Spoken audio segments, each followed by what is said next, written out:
And my father in 1956 told us kids that he was going to write a book called The Church in Southeast Asia, and dropped us off at our grandparents' house in Oregon and went off to Southeast Asia.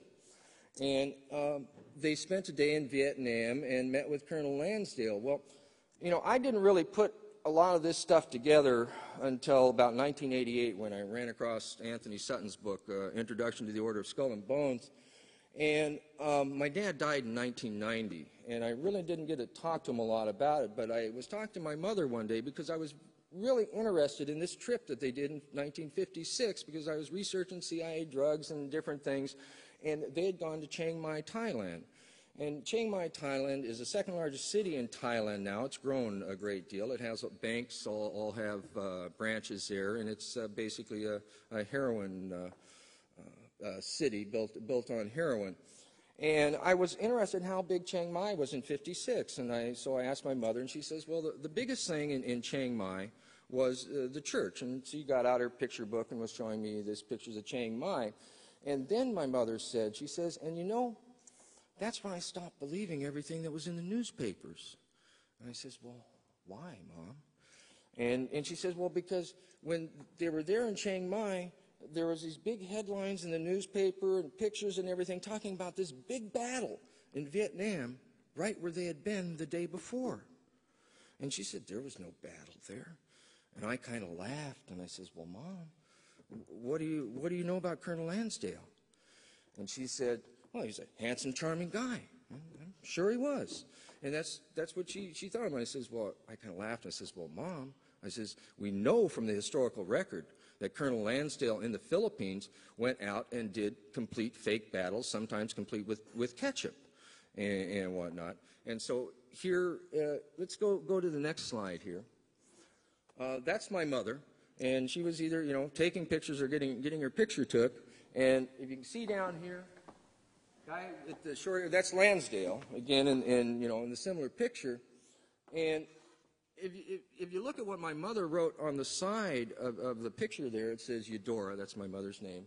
Eudora out from Saigon with Colonel Lansdale and North Vietnamese military leaders. Okay, and what I'm trying to impress upon you is the games that these people play. Okay, they play us for games. Okay, and why do they have fake battles out in the middle of the jungle? Okay, why do they do that? Because they want people to choose sides. Because once you choose a side, you're much easier manipulated. Okay, and that's one of the reasons why they do that.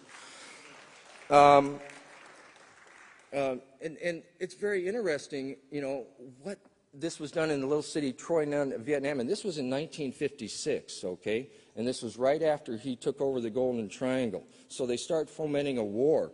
And then what happened? Well, we had a war. And going back to the assessment report that my dad talked about that they were doing for Vietnam, he told me, he says, and we think that they're playing out a lose scenario.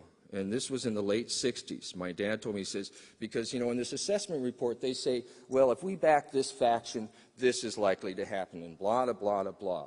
And he told me, he says, they're playing out a lose scenario there. And so Lansdale takes over the Golden Triangle, starts to have fake battles in there to create sides so that there can be a war. And then what do? They draft young men and send them to hell for a year, and then bring them back here. Well, gosh, do you think some of those young men in hell might get addicted to some cheap heroin that they're trying to sell them over there? And then they come back here, and they've got a ready-made market and people to deal it and stuff like that and create a market. You know, and I'm not saying drugs are bad or anything like that. I mean, they're just like anything. You know, guns aren't bad. It's a person who does something with it.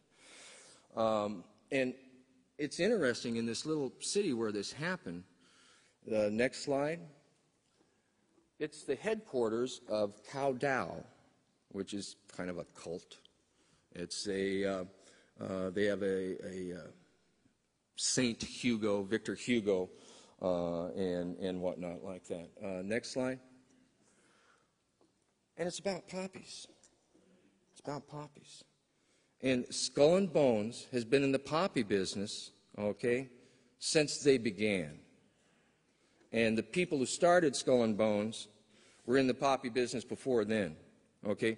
Opium became the largest commodity on the planet in the 1830s, okay. These guys were making huge money, okay, and they brought it here and set up the railroads and took a whole bunch of land.